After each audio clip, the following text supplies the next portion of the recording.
Assalamualaikum warahmatullahi wabarakatuh. Bismillahirrahmanirrahim. Alhamdulillah. Alhamdulillahilladzi anzala ala abdihil kitab wa lam yaj'al lahu iwaja. Allahumma salli wa sallim wa barik ala sayyidina Muhammad wa ala alihi wa sahbihi wa sallam. Anak-anakku yang saya banggakan dan saya cintai, pada pagi hari ini kita akan memaparkan atau menjelaskan materi SKI kelas 9 yang bertema tersebarnya Islam di Nusantara melalui perdagangan, sosial, dan pengajaran.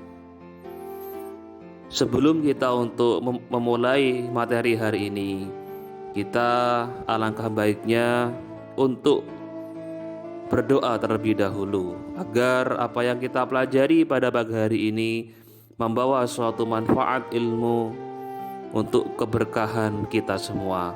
Mari kita berdoa. Bismillahirrahmanirrahim.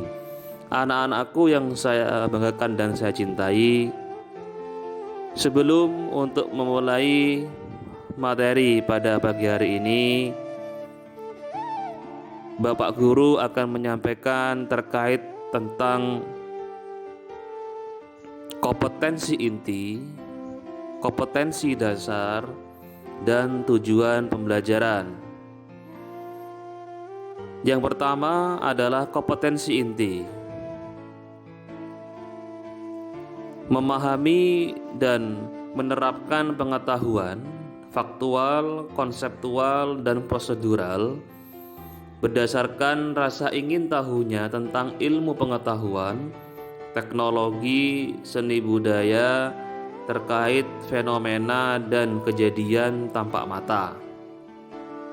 Yang kedua, kompetensi dasar memahami sejarah masuknya Islam di Nusantara melalui perdagangan, sosial, dan pengajaran. Yang terakhir di sini, tujuan pembelajaran siswa mampu memahami proses masuknya Islam di Nusantara melalui perdagangan, sosial, dan pengajaran. Jadi, ketiga item ini adalah inti pokok pembahasan kita pada pagi hari ini terkait tentang masuknya Islam di Nusantara melalui kegiatan perdagangan, sosial, dan pengajaran. Anak-anakku yang saya banggakan dan saya cintai, di item yang pertama di sini terkait tentang tersebarnya Islam di Nusantara melalui perdagangan, sosial, dan pengajaran. Ada suatu pemaparan yang pertama, hubungan dagang antara penduduk Nusantara, terutama yang bertempat tinggal di daerah pesisir dan pelabuhan, dengan para pedagang dari Persia, Gujarat, dan Arab berlangsung sejak abad ke-7 Masehi hingga beberapa abad selanjutnya. Namun, di antara mereka terjalin hubungan dagang yang baik, yaitu saling memberi keuntungan antara pedagang dari Persia, dari Gujarat, dari India, dari Arab dengan pedagang lokal atau pribumi. Di sini sudah memberikan saling keuntungan yang adil, yang tidak merugikan salah satu pihak. Kenapa? Karena dalam Islam diajarkan cara berdagang sesuai contoh Rasulullah Shallallahu Alaihi Wasallam, yang mana Rasulullah Shallallahu Alaihi Wasallam sebagai saudagar, sebagai seorang pedagang, sehingga landasan dari pedagang-pedagang yang datang ke pribumi atau ke Nusantara sudah berbekal cara Rasulullah Shallallahu Alaihi Wasallam berdagang. Perlu diketahui seluruh anak-anakku semua, Maka bagi para penguasa Nusantara saat itu, khususnya Sriwijaya yang memiliki daerah kekuasaan yang sangat luas, kegiatan perdagangan antar negara yang telah ada memberikan pemasukan besar bagi kekayaan negara. Perlu digarisbawahi, datangnya para saudagar dari Persia, Gujarat, bahkan Arab di sini sudah memberikan keuntungan bagi kerajaan Sriwijaya, atau dikatakan income yang sangat besar untuk negara. Sehingga awal mulanya di sini dengan konsep perdagangan yang menyisipkan ajaran-ajaran Allah, yakni Islam, agar orang-orang Nusantara bisa untuk memeluk agama Islam. Baik, yang selanjutnya di sini adalah masuknya Islam di Nusantara melalui kegiatan perdagangan. Coba kita sampaikan di sini terkait beberapa paparan yang nanti bisa kita diskusikan bersama.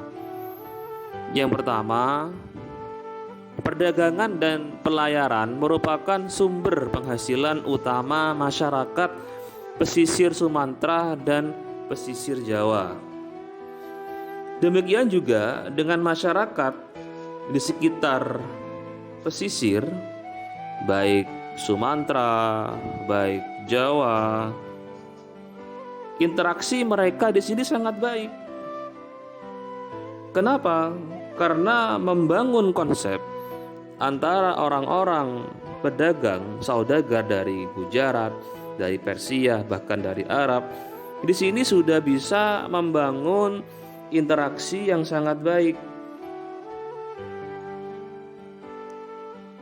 Tidak hanya melibatkan kegiatan perdagangan, tetapi juga agama dan keyakinan yang mereka anut. Jelas sekali bahwa tidak hanya termotivasi untuk berdagang saja, melainkan juga menyisipkan atau mengajarkan agama yang mereka anut, yakni agama seorang pedagang tadi itu. Apa? Beragama Islam. Dan yang selanjutnya di sini ada Arab.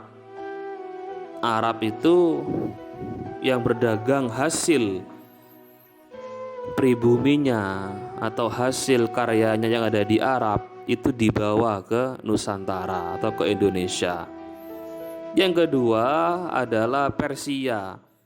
Sama saja, karena Persia mempunyai hasil buminya, hasil produknya atau karyanya dibawa ke Nusantara untuk diperjualbelikan. Yang ketiga di sini ada Gujarat.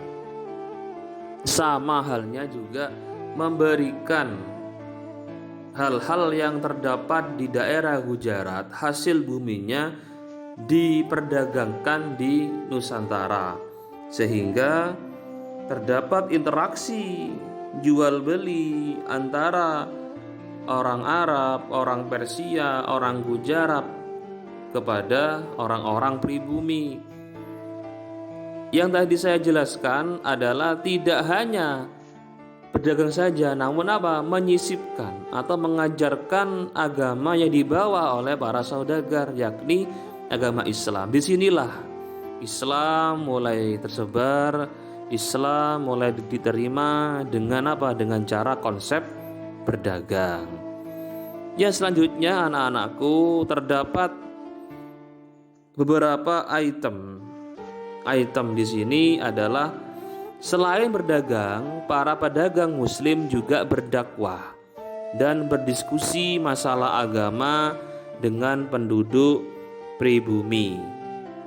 Di sini kenapa terdapatnya diskusi, terdapatnya musyawarah? Karena untuk mencari suatu solusi terhadap masalah yang dimiliki oleh penduduk pribumi atau orang-orang Nusantara. Dan juga sebagai landasan atau pijakan agar orang-orang Nusantara bisa untuk bersyahadat untuk masuk Islam. Yang kedua adalah di sini penduduk pribumi banyak yang tertarik karena Islam dianggap mudah dimengerti, rasional atau masuk akal, dan tidak mengenal kasta. Di item yang kedua di sini yang sangat bisa dijadikan maskot atau bisa dijadikan suatu poin yang sangat besar, karena orang-orang Nusantara sangat tertarik dengan agama yang sangat mudah dimengerti, yang tidak dikatakan agama yang sangat tidak bisa dimengerti atau bahkan tidak rasional atau tidak masuk akal. Yang lebih sangat ekstrim bahwa di sini kalau ada agama yang mengenal kasta, padahal Islam tidak mengenal kasta. Lah ini yang sangat memberikan suatu keleluasaan atau harapan agar orang-orang Nusantara bisa untuk bersyahadat atau bisa untuk masuk Islam. Dalam ajaran Islam, manusia sudah dianggap sama di hadapan Allah Subhanahu wa taala. Orang yang paling mulia ialah yang paling bertakwa. Jadi Allah Subhanahu wa taala itu memberikan suatu keistimewaan terhadap seluruh ciptaannya atau hamba Allah, yakni tidak ada perbedaan, sama rata. Baik itu orang kaya, orang miskin, jabatannya tinggi, tidak melihat Allah ganteng, cantik, putih, hitam. Allah tidak melihat seluruh apa yang dia miliki. Apa? Pengecualian Allah Subhanahu wa taala apa? Melihat nilai ketakwaan terhadap hambanya untuk Allah Subhanahu wa taala. Dalam suatu firman Allah, wa ma khalaqtul jinna wal insa illa liya'budun, bahwa aku ciptakan manusia dan jin semata-mata apa? Untuk menyembah Allah Subhanahu wa taala. Di item yang ketiga di sini, cara perdagangan yang jujur, yang saling menguntungkan. Jadi apa yang tadi saya jelaskan di awal penyampaian, orang-orang Hindia, orang-orang Gujarat, orang-orang Persia, orang-orang Arab berdagang secara jujur yang disampaikan Rasulullah Shallallahu Alaihi Wasallam sebagai landasan untuk berdagang. Dari sini orang-orang tertarik bahwa perdagangan yang dilakukan oleh orang saudagar, baik dari Persia, dari Gujarat, dari Arab, ini sudah melakukan perdagangan yang sesuai dengan konsep Islam yang langsung tembus dari Rasulullah. Jadi di sini banyak orang yang tertarik atau sebagai daya magnet bisa menarik seluruh penduduk pesisir untuk memeluk agama Islam. Disinilah dari konsep Islam ke Nusantara melalui kegiatan perdagangan. Anak-anakku yang saya banggakan dan saya cintai, di item yang selanjutnya di sini adalah masuknya Islam ke Nusantara melalui kegiatan sosial.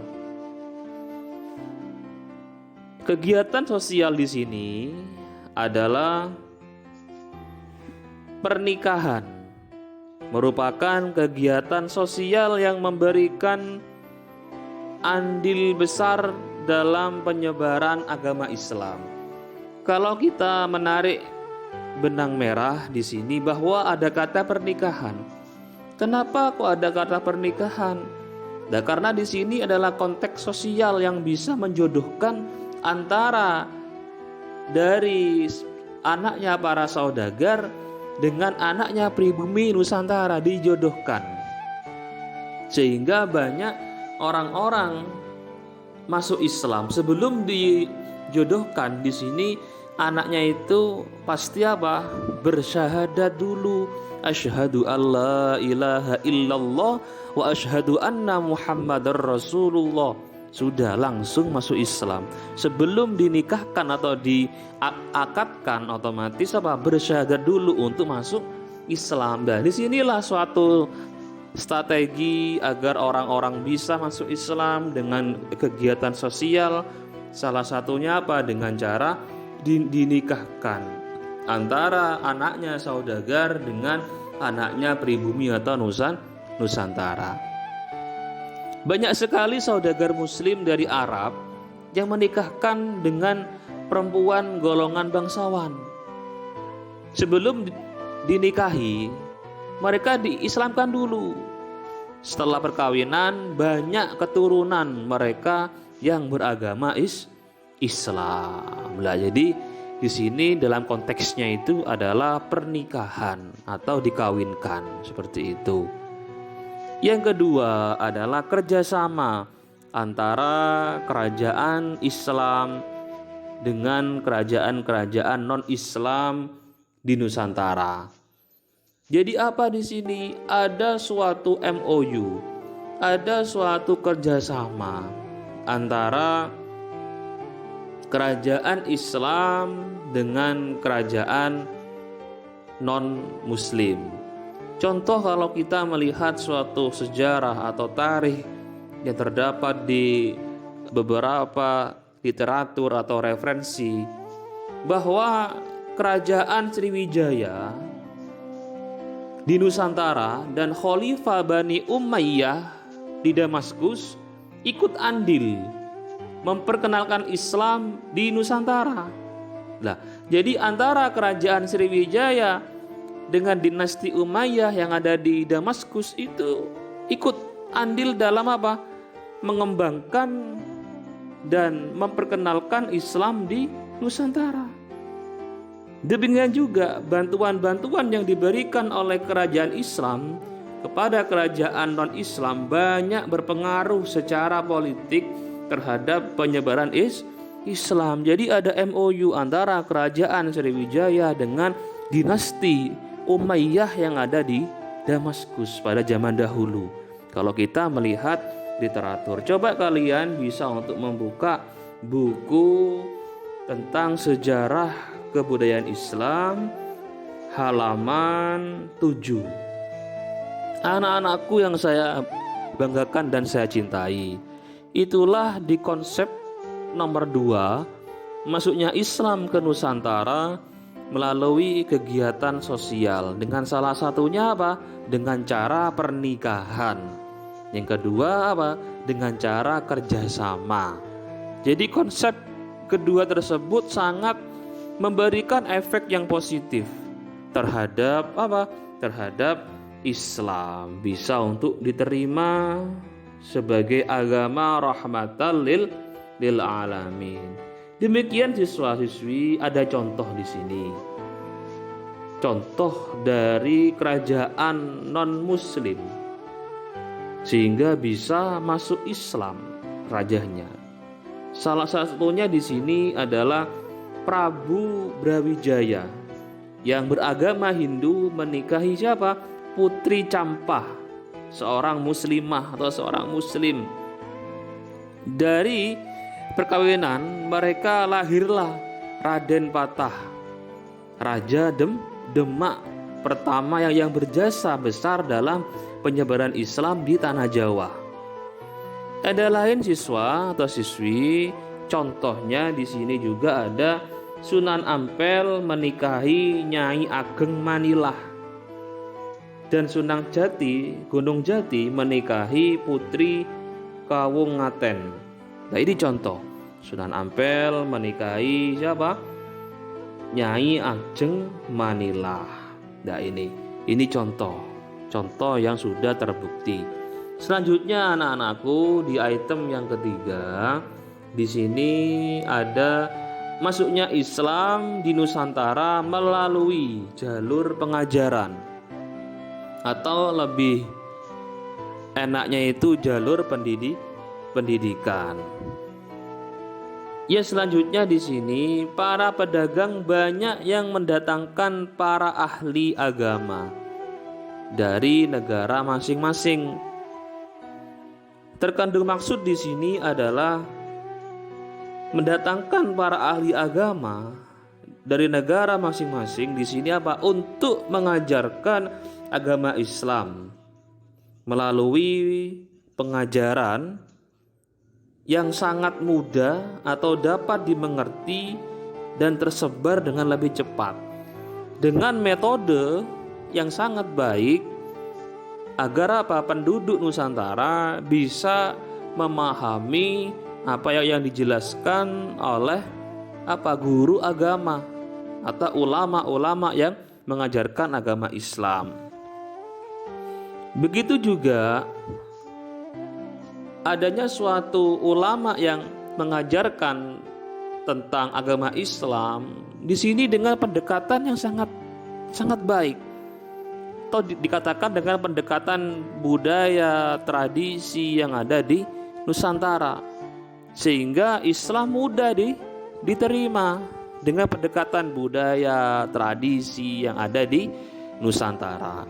Yang kedua, di sini ada setelah berdirinya kerajaan Islam, hampir setiap sultan memiliki perhatian tinggi terhadap pengembangan agama dan ajaran Islam.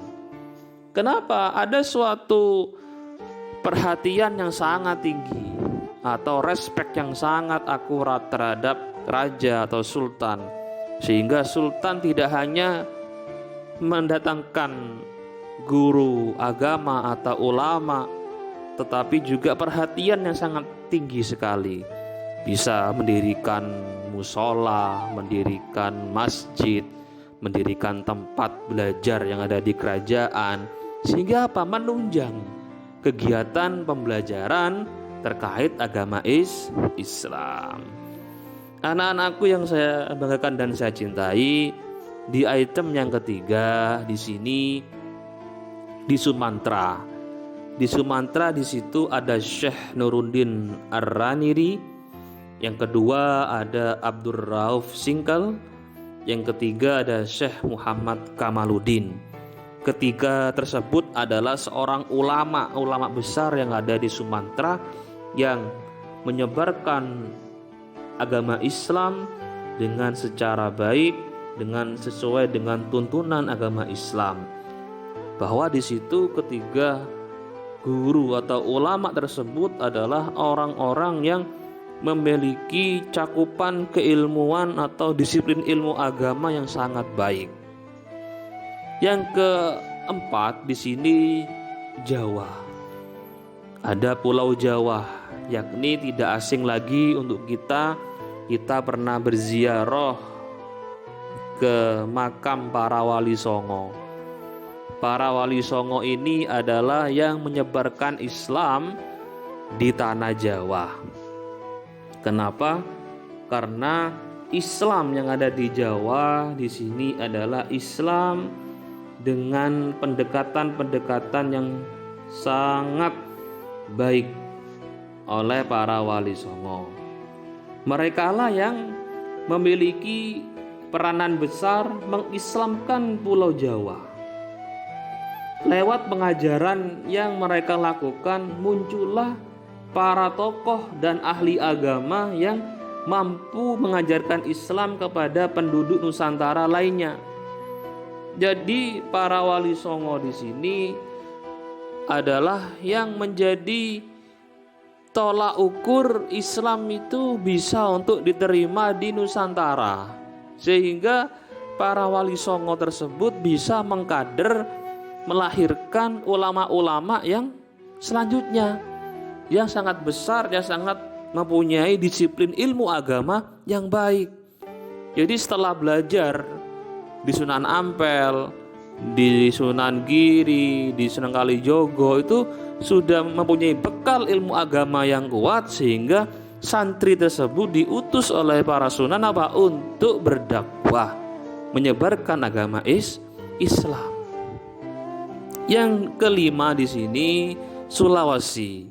Terdapat dua ulama yang besar, yakni Datuk Ribandang dan Datuk Sulaiman.